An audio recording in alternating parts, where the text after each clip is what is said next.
And this is more of a down in the trenches kind of detailed type of talk, just basically learnings from our experience with Sqoop.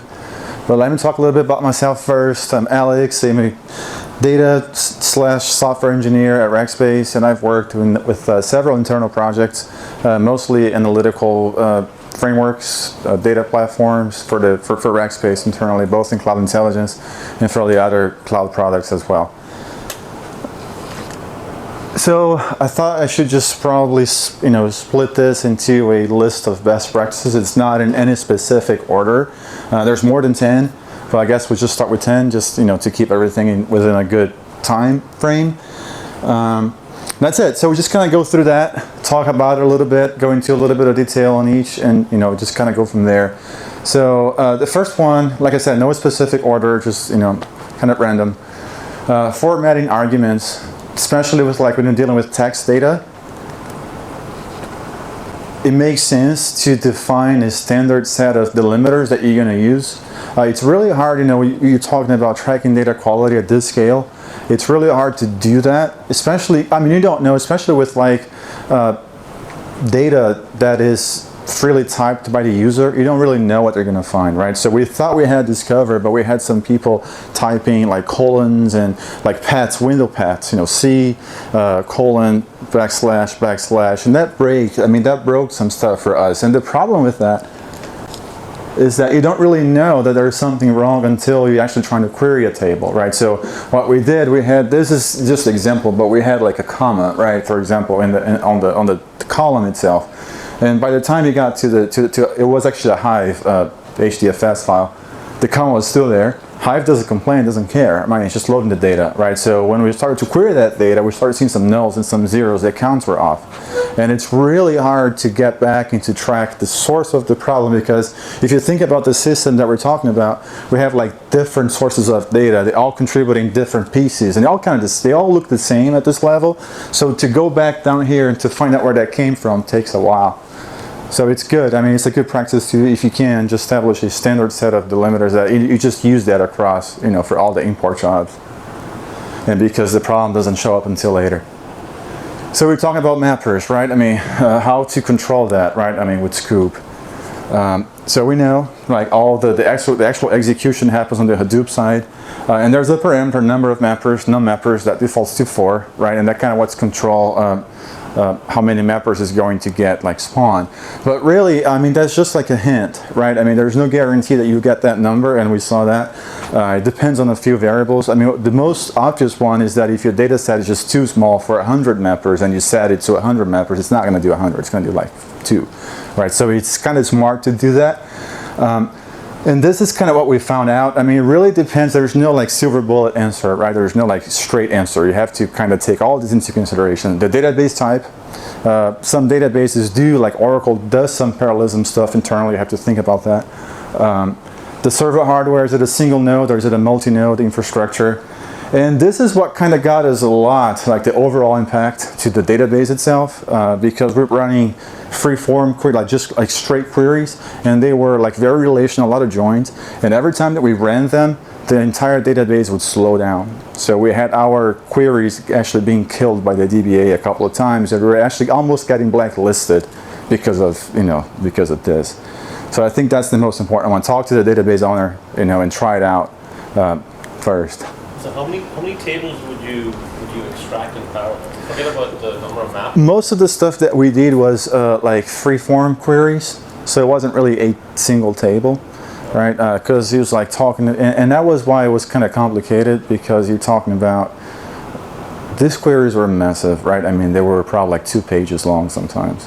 That's how normalized the database is. This 25 tables. Yeah, like that. And they're massive. They're everything. All the data is pretty much theirs. One of them could have multiple mappers. Yeah, exactly. So it was. In that case, you wouldn't suggest to just import the tables one by one and then you can do that. Yeah. You can. Some of the tables are small. There's a countries table, right? it's less than 100. I mean, I don't know how many. I mean, whatever countries, the states. So it just depends. But it's kind of a hybrid, right? I mean, and we talk about that when we talk about the free-form query. I have a slide about that. I mean, some of the things that we did to kind of go around that. But how long were these queries running for? Some ad hoc kind of. No. This was a batch, like once a day. Once a day. Yeah. Like several hours or whatever. 2 hours, 3 hours. It just depends. And that's the thing, you're sharing the database with other people, right? Yeah. So it depends on what they're doing and depends on what you're doing, right? So one of the things that we did was actually schedule these jobs for later when there was less contention in the database. And only by doing that. Is there a temporal dependency? Like, for example, if you offload it now and then run the job an hour later, the data has changed? No. The database? No.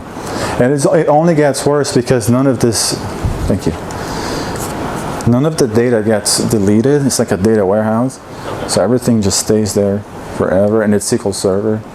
So. Do you take, just continuing on from the discussion, do you take like a snapshot of the data and then test it, like run your queries? You mean, no, we do like incremental types of reports. So would you do it like based on the size of the business? Mm-hmm. Would you, like, depending on what they're doing in the day and what kind of data they're accessing, like, how do I say it?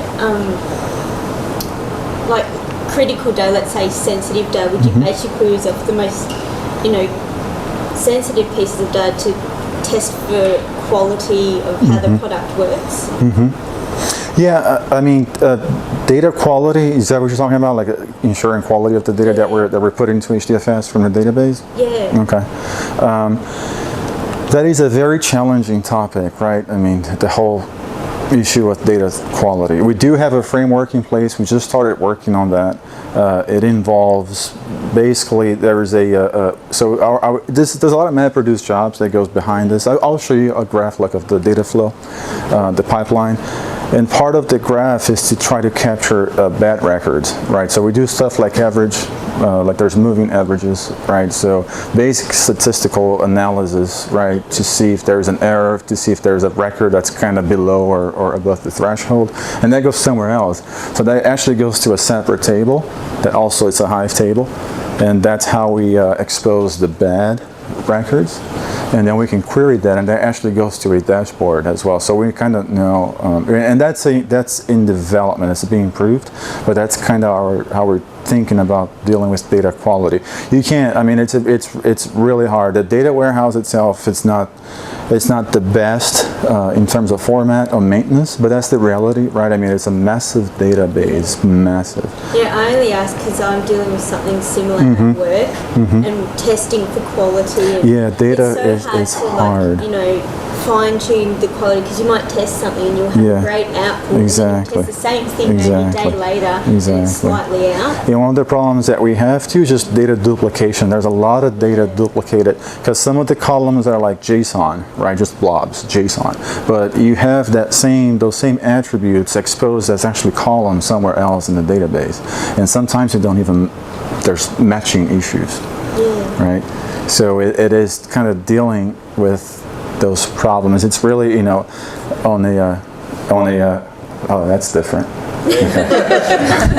On a one-to-one basis, I guess. Does that answer your question? Does that? Oh, yeah. Thank you. I don't want to derail the conversation. We can take this offline. But I'd like to understand what the use case was. Were you trying to replicate a data warehouse scenario on HDFS with MapReduce? Okay. We'll talk. And if so, it's mostly usage events, usage patterns, that kind of stuff. Okay. But I'll talk to you about it offline. Okay. All right, so we talked about connectors, right? Whenever it's possible, it makes sense to use the REC connectors. It's getting a lot better. Like Sqoop comes with MySQL and Postgres, but now there's a lot of them. So, I mean, if your top priority is performance, the REC connector is the way to go. But there are some downsides with that. Can you, go back 2, please. 1, yeah, there you go. No, it's not me. I don't think it is.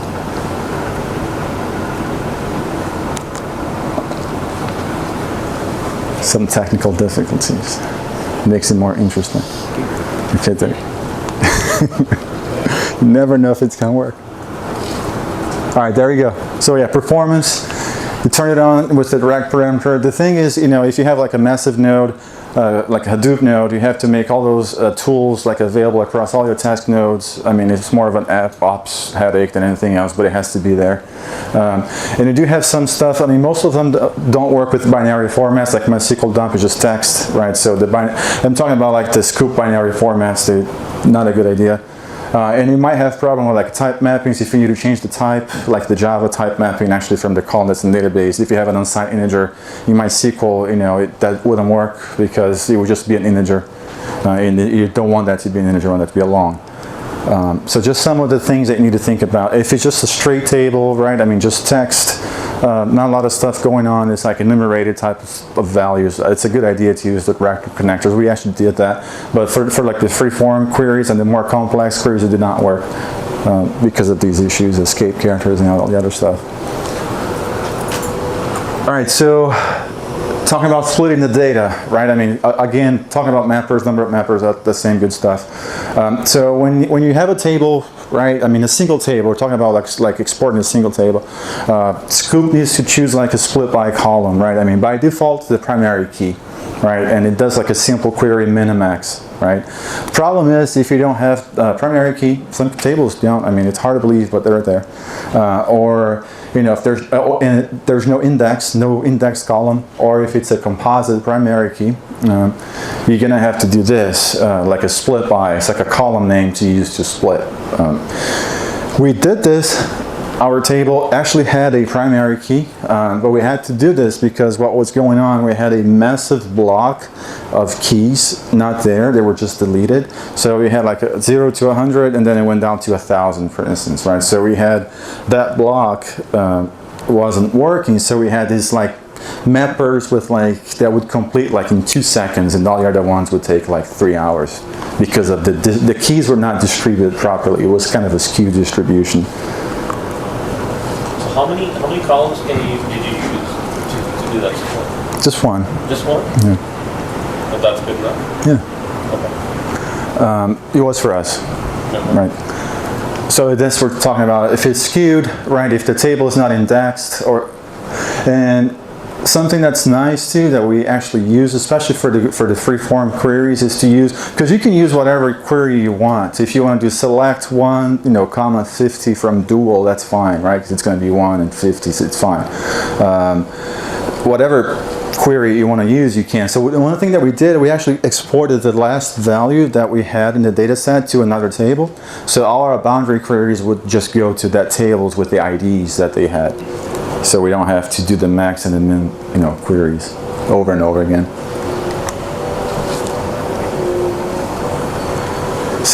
And this is what happens. Like I said, most of the queries that we had in Sqoop, they were free-form queries, and those can be pretty problematic because the way that it happens. So when it splits up into the different tasks, it's going to run those queries across the different tasks. So if you have like 100 mappers, it's going to run that 2-page long query 100 times, kind of at the same time almost. So it's kind of bad. Just to find the min and the max, right? Because the way that it does, if you don't do like a boundary query, it's going to do a select min, right, max from your big query in parentheses, and that is a killer. That will it might just shut the database down. It's the same, depending on the database, of course. But you will feel it. You'll hear something from somebody. We did. So, store the boundary values in a separate table like I talked about. And that works really well for like incremental imports as well, because you know the last value, so you can just start from that point on. What if it changes on the fly? It doesn't change those max values and min values? Yeah, and it could, right? I mean, that's one of the things too, like the consistency of an import. And I guess that's one of the areas that you just kind of have to play with. It's there, right? You just have to be aware of that. But the thing is, with a data warehouse, hopefully that's not changing too much, right? It's not a real time, it's not an operational database. Like with us, it was loaded every day, right? So we knew that was mostly read-only at that time. So you would run these min-max things and save it in a temp table every day? Yeah.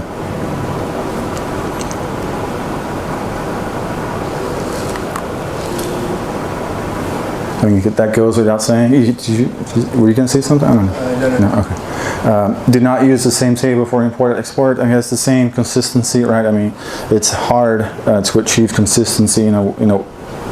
When multiple processes and multiple teams, multiple people are dealing with the same table, the same database. So that would be like the first rule. It's nice to leave Sqoop with its own little playground. Options file, I mean, it's not that big of a deal, but it helped us. Basically, if you have like stuff that gets repeated over and over and over again, like your connection string, stuff like that, pretty much anything. So if you have like you've seen a Sqoop command, it can get pretty long, right? So you just grab some of that stuff, put it in an options file, and you can combine them. That's the cool thing. So you can have one for the connection, another one for the properties that you're trying to pass, right? So it works that way. It's kind of a neat thing to do just for readability. And if you have to change anything, just change it in the file, the single file, so I have to go through and change all the jobs. You should put it all in a big bash script. Yeah, that too. I mean, sure. So, all right, file formats, right? That's another area, kind of a little bit of contention, I guess. So you have like text, the default like common delivered text files. It's really good if you, like I said, if you just text, there's non-binary data types. It's simple. Anybody can do like a cat on HDFS and look at it and read it, right? So it's good for prototyping, for like quick data science analytics type of stuff, right? And it might be good for real use cases. I'm not saying that. The good thing is that it's also platform independent, so you can read that on Windows and read that somewhere else, right? I mean, it doesn't matter. But there's also binary, Avro, and sequence files, and they're very precise. We actually end up using a combination of text and Avro because of the whole delimiter issues that we were having, right? So Avro does, they do they're splittable, right? They're compressible, so they have a lot of stuff out of the box, right, that you can just leverage. So you don't have to do anything. You're just using that. It's just a parameter in the Hive write command. I mean, Hive Sqoop command.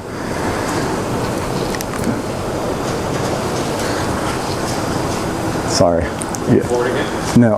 Oh, is that it? Yeah, that's okay. So this is, I skipped the last slide, right?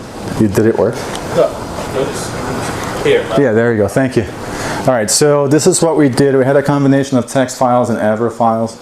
Like I said, text files were like the newer things for prototyping, just because of ease of use.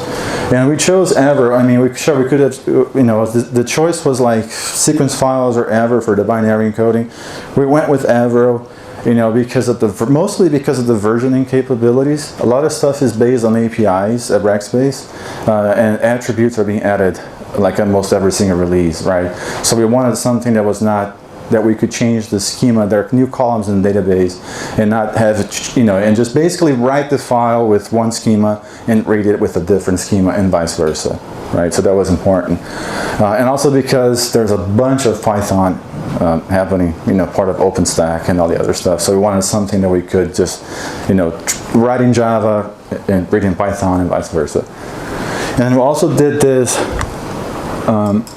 like I said, a lot of the files are kind of small, right? Especially from the smaller tables, like the account table itself. So you can do the same thing with sequence files, but it's basically use Avro as a container for the smaller files. So you don't have that small file problem like in HDFS. So you have the small files, called a multiplexer, and then you have one single Avro file, and then each record in the file is actually the other file, the smaller file. So you end up with a file that spans 2, 3, 4, I don't know, blocks, right? So it's more efficient. You didn't run into any problems with the size of this byte array becoming very big and trying to serialize it and running out of memory? No. Okay. When does that happen? I mean, if you try to make even if you have a gig of memory on a machine, if you try to make a 500 megabyte byte, Press it hard. you're not going to get 500 megabytes of continuous memory, and you could get a weird Java error where GC won't be able to give you that byte size. I don't know, I've seen stuff like that. Okay, cool. So talking about exporting for a little bit. So batch mode, if you're going to write it back to the database, basically, I mean, it makes sense to use that. So there's like 3 ways to control that, right? I mean, the batch parameter and there's 2 other properties. The number in parentheses is that they're default. So, so basically what the batch parameter does by itself is turn on the JDBC batch API. So instead of doing execute statement, insert, right, it does an add batch, that statement, and when you're done, it does an execute batch. So it sends everything at once, right? And that's all it does. So that's a good starting point. The problem with that is that the implementations are not very consistent. So you have some drivers that work really well, and some other drivers, like Postgres driver was kind of like that a little bit. It cached a lot of stuff on the client side, so it was a little bit slower to do it, just by turning on batch. Why wouldn't you use the batch parameter? Why not? Is there a reason why you wouldn't? Yeah, that's a good. I don't know. Good question. I guess it's just the data. Yeah, the data size, right? Okay. The data set size. Well, you're sending one packet per row otherwise, right? So it's got to be bad. Especially at this scale. And the other two parameters that you can have is the number of records per statement. So basically, instead of doing like insert values, it does insert this. So it packages multiple insert statements into one massive insert statement. So it's not supported, but most do, so I don't think we have to worry about that. The only thing that we kind of have to talk about is just some limits. I think even my MySQL is like 1 megabyte for the length of this insert statement. So if you're doing like 2,000, right, and then you have a massive, it's unlikely that you're gonna hit that with pure text. But it's if you're doing like blobs, stuff like that, that could be an issue here, right? So it's good on the surface, but the details. And this is pretty easy, just how many records per transaction, right? So it's really if you think about this, it's like a fine tuning, right? I mean, you have these 3 dials, and then you turn one, and then you go on the other one a little bit, and then go back on the other one, because that's what you're trying to do. And there is no like final answer, right? I mean, it's really just trying and seeing what works.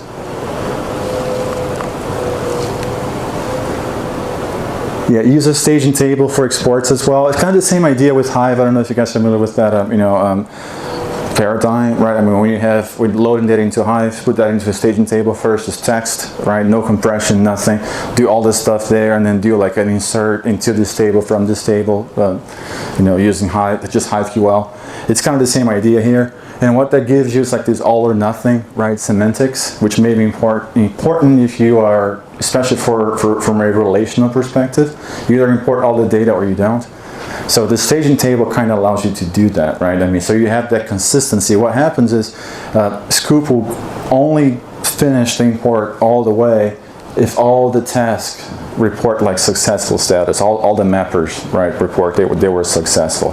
So you don't end up with like a half-baked, export. And you could do that just with an HDFS file too, right? Yeah. Not necessarily a staging table. What do you mean?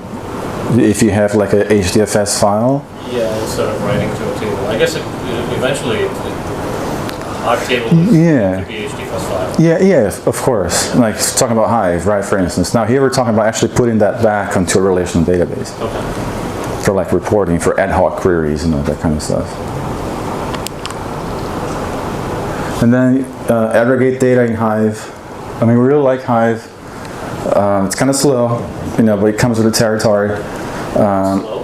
It can be, right? I mean, it's an understatement. It's very slow. But we're getting to a point now that Hive is acceptable, right? The performance. Why is it slow in your opinion?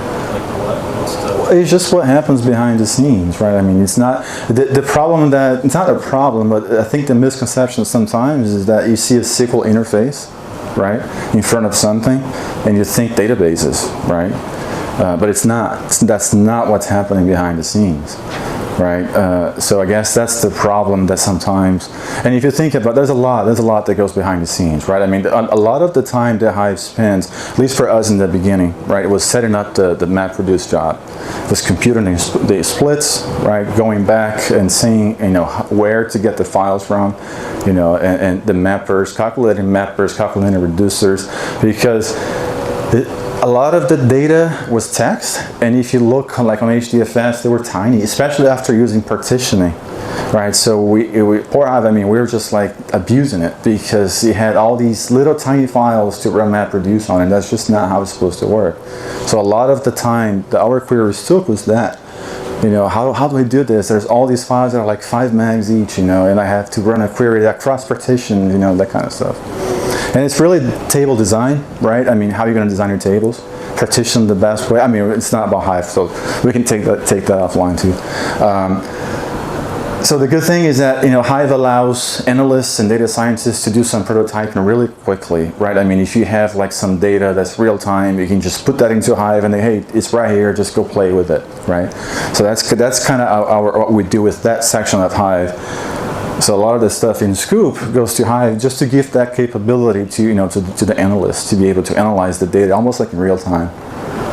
And then partitions, you know, I kind of see partitions almost like a must-have feature in Hive, unless it's for very small tables.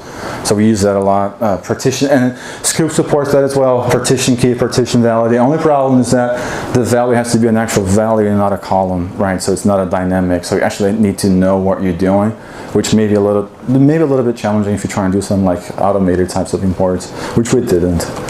But, you know, just something to know. Oh yeah, and Avro. So I said we have a lot of Avro files. You can't do a direct export from Sqoop into Hive using Avro. It has to be text, but you can create an external table, right? So that's just managed by Hive, pointing to the file in HDFS. So what do? You load it as HDFS text, and then no, you load it into HDFS as Avro from Sqoop, right? And then you just point Hive to that folder, to that location. Got it. And if you're adding partitions, you do it that way as well. You alter the table. But that's an external table definition with a 30. Right. Okay. That's what it looks like, right there. Sorry. Okay. Got it. And this is the data, kind of very high level data pipeline of how we kind of put all this stuff together. So you have these like 3 different data sources. It goes like the relational database goes into Sqoop, right? It goes into HDFS, and then that's what I talked about. That like the first line of attack, I guess, like the prototyping, right there. We have some atom events that go into Kafka. It also goes into HDFS, and it will run some MapReduce jobs. The Flume, like the bad record sync, if there's a bad record, it goes in there. That goes into Hive as well, so we can do some reports on that.